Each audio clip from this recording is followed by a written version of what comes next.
ខ្ញុំកណាសូមក្រាបថ្វាយបង្គំថេរានុថេរៈគ្រប់ព្រះអង្គជាទីសក្ការៈសូមគោរពសម្ដេចទ្រង់ឯកឧត្តមលោកជំទាវអស់លោកស្រី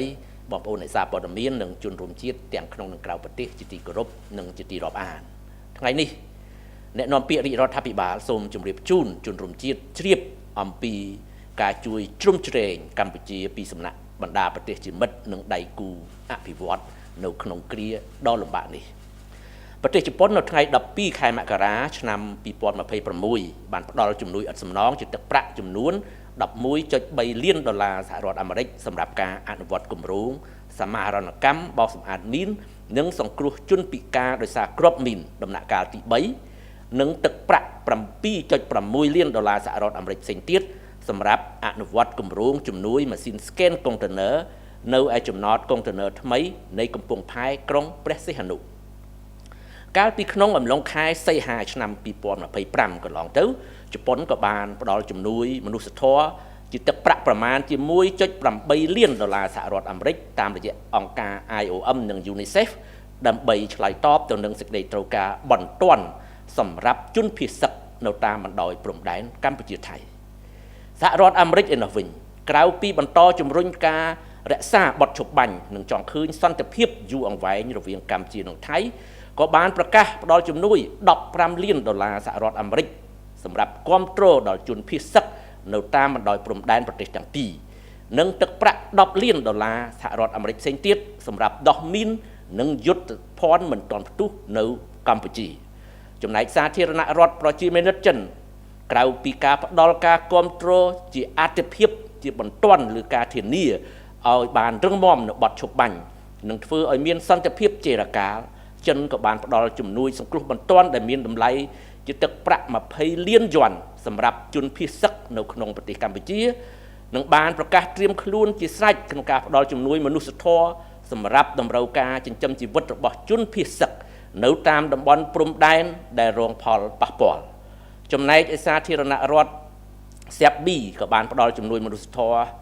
$50,000សហរដ្ឋអាមេរិកសម្រាប់ជួយប្រជាជនភៀសសឹកកម្ពុជាផងដែរក្រៅពីនោះនៅមានបណ្ដាប្រទេសជាមិត្តជាច្រើនទៀតរួមទាំងដៃគូអភិវឌ្ឍរបស់កម្ពុជាក៏បានផ្ដល់ជំនួយមនុស្សធម៌និងជំនួយសម្រាប់សេចក្តីត្រូវការបន្ទាន់នានាព្រមទាំងចេញសារអបអរសាទរចំពោះការសម្រេចបានបទឈប់បាញ់ដោយក្តីរំពឹងថាភាគីទាំងពីរកម្ពុជានិងថៃនឹងសម្រេចបាននៅការស្ដារសន្តិភាពឡើងវិញនិងរក្សាសន្តិភាពនោះឲ្យបានយូរអង្វែងសម្រាប់ជាប្រយោជន៍របស់ប្រជាជនទាំងពីរក៏ដូចជាសម្រាប់ស្ថិរភាពនៅក្នុងតំបន់ទាំងមូលទាំងអស់នេះបានសរបញ្ជាក់ឲ្យឃើញថាសហគមន៍អន្តរជាតិឈរនៅជាមួយកម្ពុជានឹងជួយជ្រោមជ្រែងកម្ពុជាគ្រប់កលៈទេសៈទាំងនយោបាយការទូតទាំងការផ្ដល់ជំនួយអភិវឌ្ឍជំនួយមនុស្សធម៌និងជំនួយសម្រាប់សេចក្តីត្រូវការបន្ទាន់ក្នុងគ្រាដែលកម្ពុជាជួបការលំបាកតាមរយៈសារទៅកាន់ប្រជាពលរដ្ឋកាលពីយប់ថ្ងៃ10ខែមករាឆ្នាំ2026សម្ដេចមហាបវរធិបតីហ៊ុនម៉ាណែតនាយករដ្ឋមន្ត្រីនៃព្រះរាជាណាចក្រកម្ពុជាបានថ្លែងអំណរគុណដល់សហរដ្ឋអាមេរិកចិនធនាគារអភិវឌ្ឍអាស៊ីនិងបណ្ដាប្រទេសជាមិត្តព្រមទាំងដៃគូអភិវឌ្ឍទាំងឡាយដែលបានជួយជាសម្ភារៈនិងហិរញ្ញប្បទានដើម្បីជួយសម្រាលការលំបាករបស់ប្រជាជនភៀសសឹកសម្ដេចបវរធិបតីបានបញ្ជាក់ទៀតថារាជរដ្ឋាភិបាលនឹងប្រើប្រាស់ថវិកាជាតិនិងជំនួយពីបណ្ដាប្រទេសជាមិត្តនិងដៃគូអភិវឌ្ឍដើម្បីស្ដារឡើងវិញឲ្យបានឆាប់បំផុតទាំងជីវភាពរស់នៅរបស់បងប្អូនជនភៀសសឹកក្រោយពេលវិលត្រឡប់ទៅកាន់លំនៅឋានវិញក៏ដូចជាហេដ្ឋារចនាសម្ព័ន្ធដែលបានរងការបំផ្លិចបំផ្លាញដោយការទម្លាក់គ្រាប់បែករបស់ទាហានថៃគួរកត់សម្គាល់ថាក្នុងដំណាក់កាលដែលកម្ពុជាមានសន្តិភាពពេញលេញរយៈពេលជិត3ទសវត្សរ៍ចុងក្រោយរាជរដ្ឋាភិបាលក្រោមការដឹកនាំរបស់សម្ដេចតេជោហ៊ុនសែនអតីតនាយករដ្ឋមន្ត្រីនិងសម្ដេចបវរធិបតីហ៊ុនម៉ាណែតនាយករដ្ឋមន្ត្រីបច្ចុប្បន្នបានប្រើប្រាស់កាលានុវត្តភាពនៃសន្តិភាពដើម្បីជំរុញល្បឿននៃការអភិវឌ្ឍប្រទេសឲ្យរីកចម្រើនគ្រប់វិស័យនិងពង្រឹងភាពម្ចាស់ការពឹងលើខ្លួនឯងកាន់តែរឹងមាំឡើងជាលំដាប់លទ្ធភាពដែលរាជរដ្ឋាភិបាលកម្ពុជាមានដោយខ្លួនឯងរួមជាមួយនឹងជំនួយពីបណ្ដាប្រទេសជាមិត្តដៃគូអភិវឌ្ឍក៏ ដូចជាការចូលរួម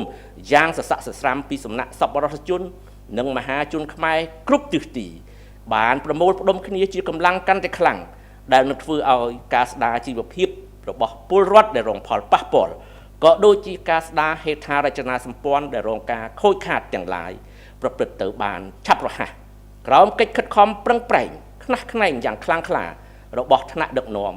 ដែលមានក្រសួងនិងស្ថាប័ននានាជាសេនាធិការសូមបងប្អូនជនរួមជាតិចងចាំថាខណៈដែលដៃម្ខាងប្រឹងស្ដារជីវភាពរបស់ប្រជាពលរដ្ឋនិងស្ដារហេដ្ឋារចនាសម្ព័ន្ធដែលរងការបំផ្លិចបំផ្លាញតែដៃម្ខាងទៀតរាជរដ្ឋាភិបាលខិតខំការពារអធិបតេយ្យភាពជាតិនិងបូរណភាពទឹកដីក្នុងដែនអធិបតេយ្យភាពស្របច្បាប់របស់កម្ពុជាយ៉ាងម៉ឺងម៉ាត់បំផុតដោយមធ្យោបាយសន្តិវិធីតាមរយៈយន្តការការទូតនិងច្បាប់អន្តរជាតិអ្នកនាំពាក្យរាជរដ្ឋាភិបាលសូមបញ្ជាក់ជូនជាថ្មីម្ដងទៀតថារាជរដ្ឋាភិបាលកម្ពុជាប្រកាន់ជំហរម៉ឺងម៉ាត់នៅក្នុងការពារខ្សែព្រំដែនអន្តរជាតិកម្ពុជាថៃដែលបន្សល់ទុកដោយគណៈកម្មការព្រំដែនឥណ្ឌូចិនសៀមដោយគោរពគោលការណ៍ច្បាប់អន្តរជាតិគោលការណ៍ខ្សែព្រំដែនមិនកែប្រែគោរពអនុសញ្ញាសន្ធិសញ្ញាបារាំងសៀមផែនទីនិងកំណត់ហេតុបោះបង្គោលព្រំដែនរបស់គណៈកម្មការបោះបង្គោលព្រំដែនឥណ្ឌូចិនសៀមព្រមទាំងកិច្ចព្រមព្រៀងនិងឯកសារពាក់ព័ន្ធនានាដែលភាគីទាំងពីរបានឯកភាពគ្នានារយៈពេលកន្លងមកកម្ពុជាមិនទទួលស្គាល់នូវការកែប្រែខ្សែព្រំដែនណាមួយដែលកើតចេញពីការប្រើប្រាស់កម្លាំងនោះឡើយនេះគឺជាជំហរឥតប្រែប្រួលនិងមិនអាចធ្វើសម្បទានបានរបស់រាជរដ្ឋាភិបាលកម្ពុជាសម្ដេច Excellency ladies and gentlemen good morning today the spokesperson for the Royal Government of Cambodia would like to inform the general public about the assistance and support that Cambodia have received from friendly countries and development partners during this difficult time. On January 12, 2026, the government of Japan provided grant aid of approximately 11.3 million US dollar for the implementation of the project for integrated mine clearance and mine victim assistance phase 3 and an additional 7.6 million US dollars for the implementation of the project for the reinforcement of custom function at the Sihanoukville Port New Container Terminal. It is worth recalling that previously, in August 2025, Japan also provided approximately 1.8 million US dollars in humanitarian assistance through IOM and UNICEF to address the urgent need of displaced civilians along the border Cambodia and Thailand. The United States announced a 15 million US dollars assistance package to support displaced civilians along the border of the two countries, as well as an additional 10 million US dollars for humanitarian demining effort in Cambodia. The People's Republic of China provided an emergency relief assistance of 20 million yuan for displaced civilians within Cambodia and announced its readiness to provide humanitarian assistance to support the livelihood needs of displaced civilians in the affected border area.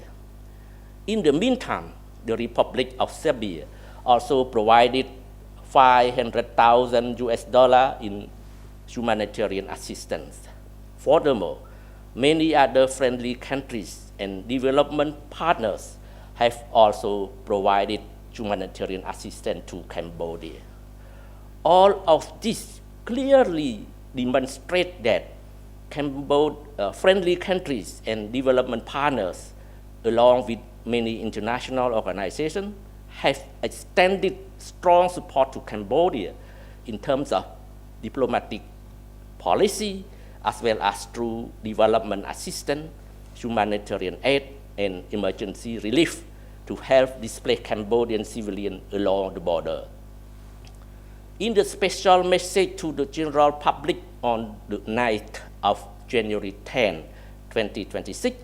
សម្ដេចមហាបវរធិបតីហ៊ុនម៉ាណែត Prime Minister of Kingdom of Cambodia expressed his gratitude to the United States of America, the People's Republic of China, the Asian Development Bank, and friendly countries as well as other development partners for providing material and financial assistance to alleviate the hardship of displaced civilians. សម្ដេច Prime Minister further emphasized that the royal government will use the national budget and assistance from friendly countries and development partners to restore the livelihood of displaced civilians after they return to their home, as well as reconstruct the infrastructures that has been damaged by bombardment of Thai soldiers as soon as possible. It should be noted that over nearly 3 decades of peace in Cambodia, the royal government, led by former Prime Minister Samdech Techo Hun Sen and current Prime Minister Samdech Theppadei Hun Manet, have effectively utilized this opportunity to foster national development across all sectors. This sustained peace further strengthened the country's self-reliance and resilience. The government's own capacity, combined with assistance from friendly countries and development partners, as well as the active participation of fellow Cambodians, will facilitate the swift recovery of livelihood of affected citizens and the restoration of damaged infrastructures, and are further reinforced by firm commitment and relentless effort of leadership, ministry, and relevant institutions. It is important to highlight that the royal government has been diligently working to restore livelihood and repair damaged infrastructures. At the same time, the government remains committed to protecting national sovereignty and territorial integrity within Cambodia's internationally recognized border by employing peaceful means and adhering to the international law. The spokesperson for the Royal Government of Cambodia would like to reiterate that the Royal Government of Cambodia maintains the firm position in safeguarding the Cambodia-Thailand international boundary as inherited from the Commission of Delimitation of Boundary between Indochina and Siam in full respect of international law principle, the principle of intangibility of frontier, uti possidetis juris, the Franco-Siamese Convention and Treaty, the map, and the procès-verbal of the Commission of the abandonment of the boundary between Indochina and Siam, as well as all relevant agreements and documents mutually agreed upon by both parties. Cambodia reiterates that it will not recognize any alteration of the boundary line resulting from the use of force. This is an non-wavering and non-concessionary position of the royal government of Cambodia. Thank you. បាទខ្ញុំបាទសូមបញ្ចប់តែប៉ុណ្ណេះហើយសូមអរគុណនិងសូមគោរពលាបាទ